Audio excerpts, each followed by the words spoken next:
दोस्तों, आज मैं आपको गरीब ने बनाया घास का कूलर पंखा कहानी सुना रही हूँ। एक छोटी बच्ची पिंकी। ओहो, आज कितनी गर्मी है। आज मुझे तो बड़ी गर्मी लग रही है।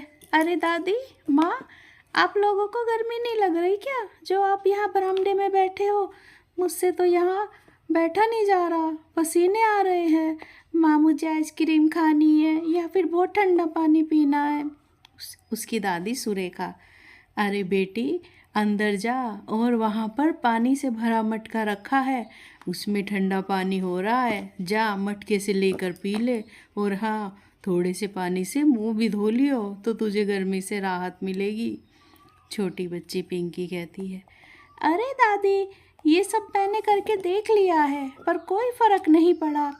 वैसे बहुत गर्मी लग रही है और आप मुझे फिर से वही बोल रही हो। 2 घंटे पहले भी आपने यही बोला था। माँ, देखना मेरी पीठ पर चींटी सी काट रही है। मुझे बहुत गर्मी लग रही है माँ। उसकी माँ अनुराधा उसको कहती है, अच्छा इधर आ पिंकी, दिखा तो। अरे, तेरी पीठ पे तो घमौरियाँ हो गई हैं। तभी पिंकी, माँ, सबके घरों में कूलर है, पंखे हैं, और हमारे घर में एक भी पंखा नहीं है। माँ, हमारे घर में भी पंखा लगवा दो ना। और आप दोनों को भी तो गर्मी लगती है ना, देखो कैसे पसीने टपक रहे हैं आप दोनों के। पंखा लग जाएगा तो आपको भी गर्मी से राहत मिल जाएगी माँ। अनुराधा कहती है, हाँ बेटा, तू कह तो सही रही है, पर अब तो मुझसे भी ये ज़्यादा गर्मी बर्दाश्त नहीं होती। माँ जी, हम घास के पंखे बना तो रहे हैं, पर कई दिन हो गए एक भी पंखा हमारा नहीं बिका। सुरेखा कहती है, अरे बहू, तू चिंता ना कर, बिकेंगे बिकेंगे। अच्छा ऐसा कर, अब तू अंदर जाकर खाना बना दे। आज बहुत पंखे बन गए, आज के लिए काफ़ी हैं। जा अंदर जा, बाहर ज़्यादा गर्मी पड़ रही है। मैं यहीं पर बैठती हूँ, शायद कोई पंखा लेने आ ही जाए। अनुराधा कहती है, अरे माँ जी, आप मेरी फिक्र मत करो, चलो आप भी अंदर आ जाओ, खाना खा के थोड़ा आराम कर लेना, फिर शाम के वक्त फिर से बाहर आ जाएंगे। सुरेखा कहती है, अरे बहू, तू जाके बना तो ले पहले खाना। पिंकी बेटी, इधर आ मेरे पास, मैं तुझे इस घास के पंखे से हवा कर दूँ। पिंकी, अच्छा दादी। फिर अनुराधा अंदर जाकर देखती है तो बस 2 जनों के लिए खाने जितना राशन था। अनुराधा सोचती है, हे भगवान, इससे तो बस 2 ही जनों का राशन, रोटी बनेगी, 2 ही जनों का राशन बचा है। माँ जी, और ऐसा करती हूँ, माँ जी और पिंकी को ही खिला दूँगी। मैं गुड़ खाकर ही पानी इसके साथ पानी पी लूँगी। इधर बाहर बरामदे में बैठी हुई सुरेखा और पिंकी पंखे बेचने में लग जाती हैं। सुरेखा कहती है, अरे ले लो, कोई पंखे ले लो, हाथ के बने पंखे, घास के बने पंखे, ये ठंडी ठंडी हवा देते हैं। ये इस गर्मी में सिर्फ और सिर्फ 10 रुपये में, ले लो पंखे, हाथ के घास के बने हुए। पिंकी, अरे दादी, दादी मुझे प्यास लग रही है और गर्मी भी, मैं पानी पीने जा रही हूँ। सुरेखा, जा पी ले बेटी, और मेरे लिए भी 1 गिलास पानी लेते हैं ना बिटिया।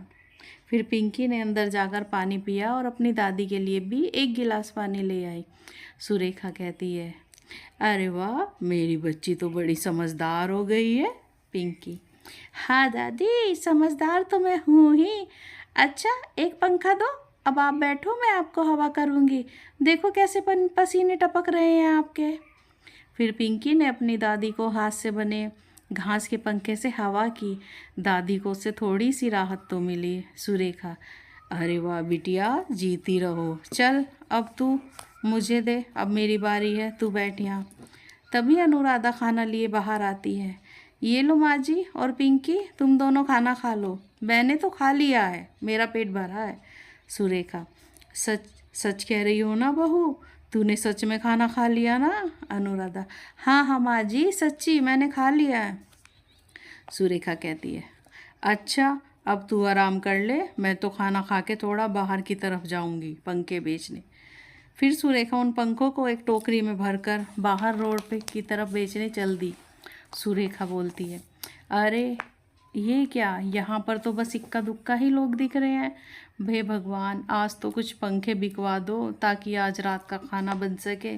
सुरेखा फिर से बोलती है, पंखे ले लो, हाथ का बना पंखा, घास वाला पंखा, केवल 10 रुपये में पंखे ले लो पंखे। तभी वहाँ पर कुछ लोग आए और वो घास के पंखे खरीदने लगे। उस दिन बड़ी तेज़ धूप थी, पंखे बेचने के लिए उसको बोलना इतना पड़ा था, जिस कारण सुरेखा का गला सूख गया और थोड़ी दूर चलने पर ही उसकी चप्पल भी टूट गई। सुरेखा, अरे इसे भी अभी टूटना था, कोई नहीं, अब ऐसे ही चली जाती हूँ नंगे पाँव।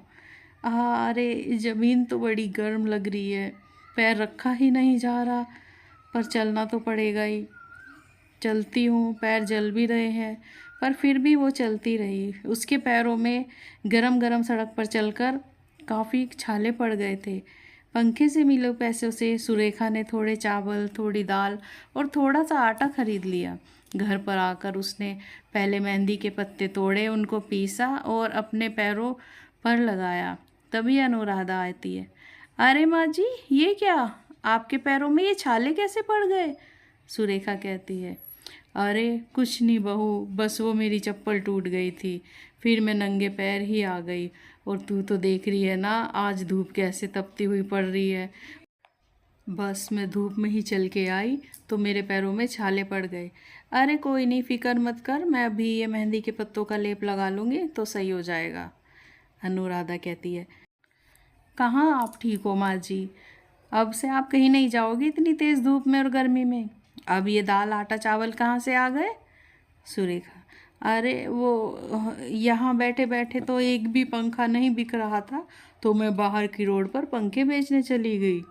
अनुराधा, अरे माँ जी, इतनी गर्मी में आपको क्या ज़रूरत थी इस चिलचिलाती हुई धूप में बाहर जाने की। थोड़ी देर में वीरू भी घर पर आ जाता है, उदास चेहरा लिए। वीरू अनुराधा का पति था। वीरू कहता है, अनुराधा, आज भी सेठ ने काम तो इतना करा लिया पर पैसे नहीं दिए। मुझे अपने घर के हालत पता है, पिंकी कैसे गर्मी में खेलती रहती है, तुम लोग भी सारे दिन बाहर गर्मी में बैठे ये घास के हाथ से पंखे बनाते रहते हो। मैं क्या करूँ, मुझे तो अपने पर ही शर्म आ रही है, मैं तुम लोगों को अच्छी तरह नहीं रख पा रहा हूँ। अनुराधा कहती है, अरे आप इतने दुखी ना हो, आप एक बार फिर से अपने सेठ से पैसों के लिए कहना, शायद वो कल दे दे। चलो आओ, अब खाना खा लेते हैं। पिंकी कहती है, पापा मुझे बहुत गर्मी लगती है, सबके घरों में पंखे हैं, आप कब लगवाओगे पंखा? बेटा जल्दी ही लगवा दूंगा, तू परेशान ना हो, ला मैं तुझे हाथ के पंखे से हवा कर दूँ।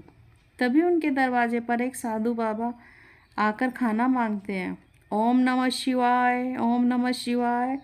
बेटा गला सूख रहा है, थोड़ा पानी मिलेगा? और भूख भी लग रही है, कुछ खाने को भी मिलेगा क्या? हाँ हाँ, आइए बाबा आइए, अंदर आइए, बैठिए। अरे बहू, बाबा के लिए पानी लाओ और फिर खाना लगा दो।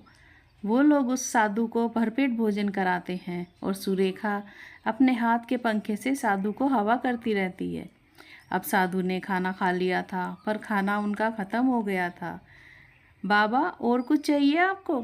नहीं नहीं बेटी, आज तो मैंने बहुत दिनों बाद भरपेट और स्वादिष्ट खाना खाया है, तुमने मेरी बड़ी सेवा की है, मैं बड़ा प्रसन्न हूँ, मैं तुम्हें कुछ देना चाहता हूँ। फिर बाबा ने एक बड़ी सी पोटली देते हुए कहा, ये लो, इसको रखो, पर इसको जब खोलना तब मैं यहाँ से चला जाऊँ। फिर बाबा वहाँ से चले गए। उन्होंने वो पोटली खोली तो उसमें एक जादुई मोटर थी। उसको बाहर निकालते ही उसमें से तेज प्रकाश निकलकर उस घास के पंखों पर पड़ता है और उनसे एक जादुई कूलर बन जाता है। सारे घर वाले हैरान रह गए। अरे ये क्या, ये अपने आप इतना बड़ा कूलर कैसे बन गया, वो भी घास का? वीरू कहता है, मुझे तो ये घास का जादुई कूलर लग रहा है। सुरेखा भी कहती है, अरे बेटा, मुझे तो ये लग रहा है कि ये कोई चमत्कार उस साधु बाबा का ही है। अरे वो हमारी सेवा से बड़े खुश हो गए थे, शायद इसलिए उन्होंने ही हमें ये जादू कूलर दिया है। पिंकी, माँ माँ, इस बड़े कूलर को चलाकर तो दिखाओ, चल जा मेरे जादुई कूलर। तभी कूलर से आवाज़ आई, मैं अभी तुम्हें ठंडी हवा देता हूँ। ये कहते ही कूलर चल पड़ा और बेहद ही ठंडी हवा देने लगा। अनुराधा, माँ जी ये तो एसी जैसी हवा दे रहा है बिल्कुल। हाँ हाँ बहू, तुम सही कह रही हो। बहू, हमारी गर्मी की तो समस्या दूर हो गई, पर घर में अब कुछ भी खाना नहीं बचा और ना ही राशन है।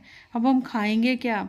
तभी कूलर बोलता है, मैं अभी देता हूँ तुम्हें खाना। ये कहते ही कूलर ने वहाँ पर बहुत सारे स्वादिष्ट पकवान ला दिए।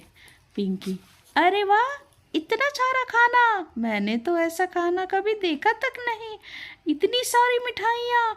आओ ना माँ, आओ दादी पापा, आओ ये खाना खाते हैं। फिर सबने खाना खाया और उस जादुई कूलर को बहुत बहुत धन्यवाद दिया। अनुराधा, अरे जादुई कूलर, तुम बोल कैसे सकते हो? क्या तुम और भी काम कर सकते हो? घास का जादुई कूलर कहता है, हाँ हाँ मैं कुछ भी कर सकता हूँ। घर की सफाई, अच्छा घर, खूब पैसे, खूब खाना, कुछ भी जो तुम मांगो मैं वही दे सकता हूँ। अनुराधा, अच्छा पर अभी तो हमें कुछ नहीं चाहिए। हमें तो तुम्हारी ठंडी ठंडी हवा में सोना है बस अब। फिर सब घास वाले जादुई कूलर की ठंडी हवा में सो गए। अब इस जादुई कूलर के आने से उनकी सारी दिक्कतें दूर हो गई थी। दोस्तों, अगर आपको ये कहानी पसंद आई हो तो like share comments and subscribe ज़रूर करें। Thanks for watching.